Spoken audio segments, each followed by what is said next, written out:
ಇವತ್ತು ಕರ್ನಾಟಕದಲ್ಲಿ ಕಾಂಗ್ರೆಸ್ ಸರ್ಕಾರ ಬ್ರಿಟಿಷ್ ದಬ್ಬಾಳಿಕೆ ಮಾಡ್ತಾ ಇದೆ. ಯಾಕೆಂದರೆ ಇವತ್ತು ಅಟ್ಲೀಸ್ಟ್ ಬ್ರಿಟಿಷ್ ಅವರು ಇದ್ರಾದರೂ ಏನೋ ಒಂದು ಎಜುಕೇಷನಲ್ಲಿ ಎಲ್ರಿಗೂ ಒಂಥರ ಈಕ್ವಲ್ ಆಗಿ ನೋಡ್ತಾ ಇದ್ರು. ಇಲ್ಲ ಇದ್ರೆ ಎಲ್ಲರೂ ಟಾಪಲ್ಲಿ ಇರ್ತಿದ್ರು, ಇಲ್ಲಾಂದರೆ ಎಲ್ಲರೂ ಪೂರ್ ಅಂದರೆ ಪೂರ ಎಲ್ಲರೂ ಒಂದೇ ಈಕ್ವಲ್ ಆಗಿ ನೋಡ್ತಾ ಇದ್ರು. ಆದರೆ ಇಲ್ಲಿ ಕಾಂಗ್ರೆಸ್ ಸರ್ಕಾರ ಹಂಗಿಲ್ಲ. ಯಾರು ಶ್ರೀಮಂತರಿದ್ದಾರೆ ಶ್ರೀಮಂತರನ್ನ ಮಾಡ್ಕೊಂಡು ಹೋಗೋದು, ಮತ್ತು ಬಡವ ಆಗಿರ್ತಾರೆ. ಇವತ್ತು ಕಾಂಗ್ರೆಸ್ ಸರ್ಕಾರ ಹೋರಾಟ ಮಾಡೋಂಥ ವಿದ್ಯಾರ್ಥಿಗಳಿಗೆ, ಹೋರಾಟ ಮಾಡೋಂಥ ಸಂಘಟನೆಗಳಿಗೆ ಬರೀ ಎಫ್ ಐ ಆರ್ ಮುಖಾಂತರ ಹೆದರಿಕೆ ಇಡೋಂಥದ್ದು, ಈ ಥರ ಯಾವುದೇ ಹೋರಾಟ ಆಗಿರ್ಬೋದು. ಪ್ರತಿ ಒಂದು ಸತಿನೂ ಅಷ್ಟೇ, ಈವನ್ ರೈತರು ಹೋರಾಟಕ್ಕೂ ಅಷ್ಟೇ ಅವರು ಏನು ಸೀರಿಯಸ್ ಆಗಿ ತೊಗೊತಾನೇ ಇಲ್ಲ. ವಿದ್ಯಾರ್ಥಿಗಳು ಹೋರಾಟ ಸಾಕಷ್ಟು ಹೋರಾಟ ಮಾಡಿದ್ದೀವಿ. ಕಾಂಗ್ರೆಸ್ ಸರ್ಕಾರ ಬಂದು ಒಂದೇ ವರ್ಷದಲ್ಲಿ ಪ್ರಣಾಳಿಕೆಯಲ್ಲಿ 1 ಲಕ್ಷ ವೇಕೆನ್ಸಿ ಫಿಲ್ ಮಾಡ್ತೀನಿ ಅಂತ ಹೇಳಿದ್ರು. 3 ವರ್ಷ ಆಯಿತು, ಇಲ್ಲಿವರೆಗೂ 5,000 ವೇಕೆನ್ಸಿ ಫಿಲ್ ಮಾಡಿಲ್ಲ. ಇದನ್ನು ಖಂಡಿಸಿ ರಾಜ್ಯಾದ್ಯಂತ ಪ್ರತಿಯೊಂದು ಜಿಲ್ಲೆಯಲ್ಲೂ ಹೋರಾಟ ಮಾಡಿದ್ವಿ. ಧಾರವಾಡದಲ್ಲಿ ಸುಮಾರು 5 ಹೋರಾಟ ಮಾಡಿದ್ವಿ. ಇವಾಗ ನಾವು ಇದೇ ರೀತಿ ಸುಮ್ಮನೆ ಇದ್ದರೆ ಇನ್ನೂ 1 ವರ್ಷ ಆದರೂ ಸರ್ಕಾರ ಯಾವುದೇ ರೀತಿ ನೇಮಕಾತಿ ಪ್ರಕ್ರಿಯೆ ಪ್ರಾರಂಭ ಮಾಡಲ್ಲ. ಇವರು ಮೀಸಲಾತಿ ಅಂತ ಅಂದ್ಕೊಂಡು ಒಂದು ನೆಪ ಅಷ್ಟೇ. ಅದು ಸರ್ಕಾರ ಮಾಡಬೇಕಂತ ಒಂದು ಇಚ್ಛಾಶಕ್ತಿ ಇದ್ದಿದ್ರೆ ಇವರು ಬೈ ಎಲೆಕ್ಷನ್ಗೆ ಕೊಡೋಂಥ ಇಂಪಾರ್ಟೆನ್ಸು ಇಷ್ಟೊತ್ತಿಗೆ ನೇಮಕಾತಿ ಪರವಾಗಿ ಕೊಟ್ಟಿದ್ರೆ, ನೇಮಕಾತಿ ಮಾಡಬೇಕನ್ನೋದ್ರ ಬಗ್ಗೆ ಕೊಟ್ಟಿದ್ದಿದ್ರೆ ಇವತ್ತು ಲಕ್ಷಾಂತರ ಜನ ವಿದ್ಯಾರ್ಥಿಗಳು ಆಸ್ಪಿರೆಂಟ್ಸು ಒಂದು ಎಕ್ಸಾಮ್ಸ್ ಬರ್ಕೊಂಡು ಒಂದು ಗೌರ್ಮೆಂಟ್ ಕೆಲಸ ತೊಗೊತಾ ಇದ್ರು, ಇಲ್ಲಾಂದರೆ ಬೇರೆ ಯಾವುದಾದ್ರೂ ಒಂದು ಹಾದಿ ಹುಡ್ಕೊತಾ ಇದ್ರು, ಪ್ರೈವೇಟಲ್ಲಾದರೂ ವರ್ಕ್ ಮಾಡ್ತಾಯಿದ್ರು. ಇವತ್ತು ವಿದ್ಯಾರ್ಥಿಗಳಿಗೆ ಆಸೆ ತೋರಿಸಿ ವಿದ್ಯಾರ್ಥಿಗಳನ್ನೆಲ್ಲ ಬೀದಿ ಪಾಲ್ ಮಾಡಿದ್ದಾರೆ. ಇವತ್ತು ಬೀದಿಯಲ್ಲಿ ನಿಂತ್ಕೊಂಡು ಹೋರಾಟ ಮಾಡೋಂಥ ಪರಿಸ್ಥಿತಿಗೆ ತೊಗೊಂಬಂದಿದ್ದಾರೆ. ಮತ್ತು ಎಷ್ಟೋ ಜನ ವಿದ್ಯಾರ್ಥಿಗಳು ನನಗೂ ಲೆಟ್ರ್ ಕಳಿಸಿದ್ರ. ಏನಂದರೆ, ನಾನು ವಿಜಯಪುರದಲ್ಲಿ ಅಂದರೆ ಒಂದು ನೇಮಕಾತಿ ಮಾಡದೇ ಇರೋದ್ರಿಂದನೇ ಜಿಲ್ಲಾಧಿಕಾರಿಗಳಿಗೆ ದಯಾಮರಣ ಕೊಡಿ ಅಂತ ಹೇಳ್ಬಿಟ್ಟು ಲೆಟ್ರ್ ಕೊಡ್ತಿದ್ದಾರೆ. ಅಂತಂದರೆ ವಿದ್ಯಾರ್ಥಿಗಳಿಗೆ ಎಷ್ಟು ಕಷ್ಟ ಇರಬೇಕು ಯೋಚನೆ ಮಾಡಬೇಕು. ಒಂದು ಟೈಮ್ ಊಟಕ್ಕೂ ತುಂಬ ಕಷ್ಟ ಆಗ್ತಾಯಿದೆ. ಇಲ್ಲಿ ಒಂದು ಯಾವುದೋ ಅಷ್ಟೇ, ಬರೀ ಈ ಒಂದು ಎಕೋಸಿಸ್ಟಮಲ್ಲಿ ಬರೀ ಸ್ಟೂಡೆಂಟ್ಸ್ ಅಂತಲ್ಲ, ಅವ್ರ ಪೇರೆಂಟ್ಸ್ ಇರ್ಬೋದು, ವಿದ್ಯಾರ್ಥಿಗಳ ಪೇರೆಂಟ್ಸು, ಮತ್ತು ಈ ಒಂದು ಕೋಚಿಂಗ್ ಇನ್ಸ್ಟಿಟ್ಯೂಟ್ ಇರ್ಬೋದು, hotels, tea shop, book store, ಪ್ರತಿಯೊಂದಕ್ಕೂ ತೊಂದರೆ ಆಗ್ತಾ ಇದೆ. ಯಾಕೆ ಅರ್ಥ ಮಾಡ್ಕೊತಾ ಇಲ್ಲ ಅಂತ ಸರ್ಕಾರ ಗೊತ್ತಾಗ್ತಾ ಇಲ್ಲ. ಯಾಕೆಂದರೆ ಪ್ರತಿಯೊಂದು ದಿನವೂ ಪ್ರತಿ ವಾರ ಕ್ಯಾಬಿನೆಟಲ್ಲಿ ಮುಂದಕ್ಕೆ ಹಾಕೊಂತ ಸುಮಾರು ಈ ಒಂದು ಸೆಷನ್ ಅಂದರೆ ನಾವು ಧಾರವಾಡದಲ್ಲಿ ಹೋರಾಟ ಮಾಡಿದ್ದಾದ್ಮೇಲೆ 1 ತಿಂಗಳಲ್ಲಿ ರೆಕ್ರೂಟ್ಮೆಂಟ್ ಮಾಡ್ತೀನಿ ಅಂತ ಹೇಳಿದ್ರು, ಇಲ್ಲಿವರೆಗೂ ಮಾಡಿಲ್ಲ. ನಾವು ಇದನ್ನು ಖಂಡಿಸಿ ಈ ಒಂದು ವಿಜಯಪುರದಲ್ಲಿ ಅಂದರೆ ಬಿಜಾಪುರದಲ್ಲಿ ನಾವು ಇದೇ ತಿಂಗಳು ಏಪ್ರಿಲ್ 21ನೇ ತಾರೀಕು ಮಂಗಳವಾರ ಅನಿರ್ದಿಷ್ಟಾವಧಿ ಹೋರಾಟ ಮಾಡ್ತಾ ಇದ್ದೀವಿ. ಈ ಹೋರಾಟ ಬಸನಗೌಡ ಸರ್, ಯತ್ನಾಳ್ ಸರ್ ನೇತೃತ್ವದಲ್ಲಿ ಈ ಹೋರಾಟ ಆಗ್ತಾ ಇರೋಂಥದ್ದು.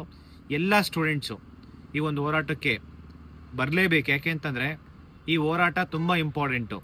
ನಾವು ಬರೀ ಏನೋ ರೈತರು ಹೋರಾಟ ಮಾಡ್ತಾರೆ ಅಂತಲ್ಲ, ವಿದ್ಯಾರ್ಥಿಗಳ ಶಕ್ತಿ ಏನಿದೆ ಅಂತ ಹೇಳ್ಬಿಟ್ಟು ಈ ಹೋರಾಟದಲ್ಲಿ ತೋರಿಸ್ಬೇಕಾಗುತ್ತೆ. ಸರ್ಕಾರ ನಿಜ ಹೇಳ್ತೀನಿ, ಈ ಒಂದು ಮುಂಬರುವಂಥ ದಿನಗಳಲ್ಲಿ ಒಂದು ZP ಎಲೆಕ್ಷನ್ ಇರ್ಬೋದು, TP ಎಲೆಕ್ಷನ್ ಇರ್ಬೋದು, GB ಎಲೆಕ್ಷನ್ ಇರ್ಬೋದು, ಮುಂದೆ ಆಗೋಂಥ MLC ಎಲೆಕ್ಷನ್ ಇರ್ಬೋದು, ಯಾವ ಎಲೆಕ್ಷನಲ್ಲೂ ಕಾಂಗ್ರೆಸ್ ಸರ್ಕಾರಕ್ಕೆ ಯಾವ ಯೂತ್ಸು ಒಂದು ಓಟ್ ಹಾಕಲ್ಲ. ಯಾಕೆಂದರೆ ಪ್ರತಿಯೊಬ್ಬರು ಆಣೆ ಮಾಡ್ತಿದ್ದಾರೆ. ಇವತ್ತು ಈ ಒಂದು ಸರ್ಕಾರಕ್ಕೆ ಓಟ್ ಹಾಕಿ ನಾವು ನಮ್ಮ ವಿದ್ಯಾರ್ಥಿಗಳ ಭವಿಷ್ಯ ಮತ್ತು ಅವರು ಬದುಕು ಕಟ್ಕೊಬೇಕಂತ ಏನು ಅಂದ್ಕೊಂಡಿದ್ರೆ ಅದು ಇವತ್ತು ಬೀದಿ ಪಾಲಾಗಿದೆ. ಇದನ್ನು ಖಂಡಿಸಿ ವಿದ್ಯಾರ್ಥಿಗಳ ಪರವಾಗಿ ಯತ್ನಾಳ್ ಸರ್ ಮೊದಲಿಂದನೂ ನಮ್ಮ ಪರವಾಗಿ ಹೋರಾಟಕ್ಕೆ ಇರ್ಬೋದು ಎಲ್ಲ ವಿಚಾರವಾಗೂ ಬರ್ತಿದ್ರು, ಮತ್ತು ಸಪೋರ್ಟಿವ್ ಆಗಿ ನಿಂತಿದ್ದಾರೆ.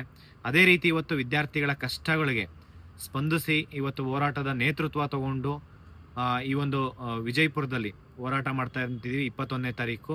ದಯವಿಟ್ಟು ಎಲ್ಲ ಸ್ಟೂಡೆಂಟ್ಸು ಈ ಒಂದು ಹೋರಾಟಕ್ಕೆ ಭಾಗಿಯಾಗಬೇಕು. ನೀವು ವಾಲಂಟ್ರಿಯಾಗಿ ಬುಕ್ ತೊಗೊಂಬಂದ್ಬಿಡಿ. ಅಲ್ಲೇ ಕೂತ್ಕೊಂಡು ಸರ್ಕಾರ ಏನು 56,432 ಹುದ್ದೆಗಳನ್ನು ಭರ್ತಿ ಮಾಡ್ತೀನಿ, 1 ತಿಂಗಳಲ್ಲಿ ನೋಟಿಫಿಕೇಶನ್ ಮಾಡ್ತೀನಿ ಅಂತ ಹೇಳಿದ್ರು, ಅಷ್ಟು ಹುದ್ದೆಗಳನ್ನು ಒಂದು ಈವೆಂಟ್ ಆಫ್ ಕ್ಯಾಲೆಂಡರ್ ಇರಬೇಕು. 8 ಮಂತ್ಸು ಇವರು ಎಲೆಕ್ಷನ್ ಯಾವ ರೀತಿ ಪ್ರಿಪೇರ್ ಆಗ್ತಾರೆ ಅದೇ ರೀತಿ ನೇಮಕಾತಿ ಮಾಡೋದ್ರಲ್ಲಿ ಒಂದು ಈವೆಂಟ್ ಆಫ್ ಕ್ಯಾಲೆಂಡರ್ ಇರಬೇಕು. ಅದ್ರ ಜೊತೆ ಇನ್ನೂ 50,000 ವೇಕೆನ್ಸಿನ ಸರ್ಕಾರ ಫೈನಾನ್ಷಿಯಲ್ ಡಿಪಾರ್ಟ್ಮೆಂಟಿಂದ ಅಪ್ರೂವಲ್ ತೊಗೊಂಡು ಇದೇ ವರ್ಷ 1 ಲಕ್ಷ ಅಟ್ಲೀಸ್ಟ್ ವೇಕೆನ್ಸಿ ಫಿಲ್ ಮಾಡಬೇಕು. ಮತ್ತು ಈವನ್ ನಮ್ಮ ಕರ್ನಾಟಕದಲ್ಲಿ ದುಡ್ಡಿನ ಕೊರತೆ ಇಲ್ಲ, ಮತ್ತು ಈ ಒಂದು ರಾಜಕೀಯ ಇಚ್ಛಾಶಕ್ತಿ ಇಲ್ಲ.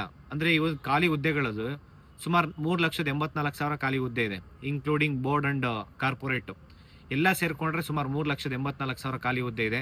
ಇದೇ ವರ್ಷ 1 ಲಕ್ಷ ವೇಕೆನ್ಸಿ ಫಿಲ್ ಆಗಬೇಕು.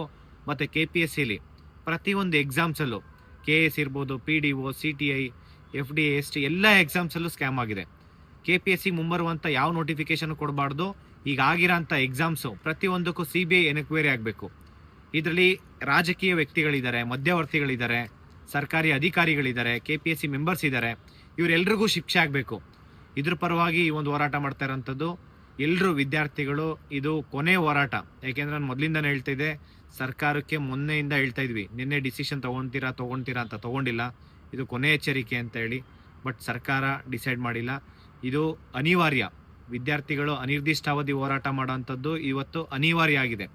ಯಾಕೆಂದರೆ ಇವತ್ತು ವಿದ್ಯಾರ್ಥಿಗಳೆಲ್ಲ ನಮಗೆ ಪೊಲೀಸ್ ಪರ್ಮಿಷನ್ಸ್ ಇಲ್ಲ ಅಂತಂದ್ರೂ ನಾವು ಜೈಲಿಗೆ ಹೋಗಿ ಕೂತ್ಕೊಳಕ್ಕೆ ರೆಡಿ ಇದ್ದೀವಿ, ಜೈಲ್ ಬೋರ್ ಚಳುವಳಿ ಮಾಡ್ತೀವಿ. ಮತ್ತು ಎಲ್ಲರೂ ನಾವು ದಯಾಮರಣ ಕೊಡಿ ಅಂತ ಹೇಳ್ಬಿಟ್ಟು ವಿದ್ಯಾರ್ಥಿಗಳೆಲ್ಲ ಲೆಟ್ರು ಬರೀತಾ ಇದ್ದೀರಾ. ಮತ್ತು ಇವತ್ತು ಸಾಯಕ್ಕೂ ರೆಡಿ ಇದ್ದೀವಿ ಅಂತ ಅಂದಮೇಲೆ ಅನಿರ್ದಿಷ್ಟಾವಧಿ ಹೋರಾಟ ಅನಿವಾರ್ಯ ಇದೆ. ವಿದ್ಯಾರ್ಥಿಗಳೆಲ್ಲ ಪ್ರತಿ ಒಬ್ಬರೂ ಎಚ್ಚೆತ್ಕೊಳ್ಳಿ. ಯಾವುದೇ ಕಾರಣಕ್ಕೂ ನೀವು ಈ ಹೋರಾಟ ಮಿಸ್ ಮಾಡ್ಕೊಬೇಡಿ.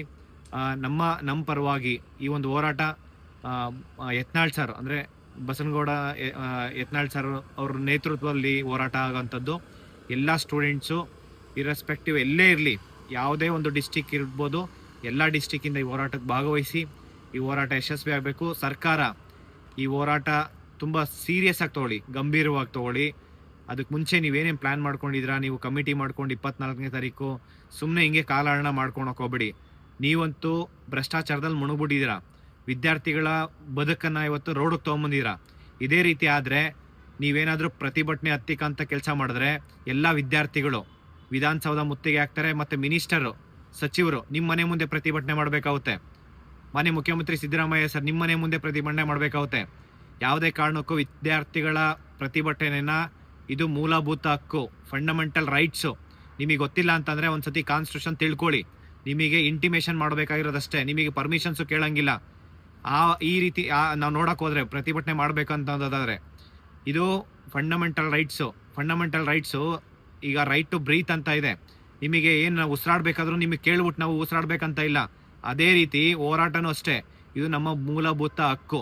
ಇದನ್ನು ನೀವು ಕಿತ್ಕೊಳ್ಳೋ ಅಂಥ ಕೆಲಸ ಆಗಿರ್ಬೋದು, ಸರ್ಕಾರದಿಂದ ನೀವು ಹತ್ತಿಕ್ಕಂಥ ಕೆಲಸ ಯಾವುದೇ ಕಾರಣಕ್ಕೂ ಮಾಡೋಕೆ ಹೋಗ್ಬೇಡಿ. ಅದು ಇನ್ನೂ ಜಾಸ್ತಿ ಆಗುತ್ತೆ ಹೊರತು ಕಡಿಮೆ ಅಂತೂ ಆಗಲ್ಲ. ಎಲ್ಲ ವಿದ್ಯಾರ್ಥಿಗಳಿಗೆ ನಾನು ಮನವಿ ಮಾಡ್ಕೊತೀನಿ, ಎಲ್ಲರೂ ಒಳ್ಳೆಯದಾಗಲಿ. Thank you so much. ನಮಸ್ಕಾರ.